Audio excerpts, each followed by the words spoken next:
ये मेरी औरत जो सामने खड़ी है, ये अपने भाई के साथ 1.5 महीने से रह रही है और आज मैंने कहा कि मेरे घर चलो तो हमसे मुचोदी कर रही है। আমি অ্যাডভোকেট এমিচ রহমান। যদি আপনার হাজবেন্ড কিংবা আপনার ওয়াইফ যদি আপনার ঘর ছেড়ে কিংবা আপনার বাড়ি ছেড়ে চলে যায়, সংসার না করতে চায়, তাহলে আপনি কি করবেন?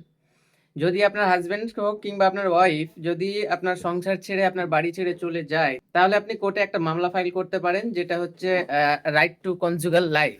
মানে একসঙ্গে থাকার জন্য, সংসার করার জন্য কোর্ট থেকে একটা ডিক্রি বা একটা অর্ডার পাস হবে।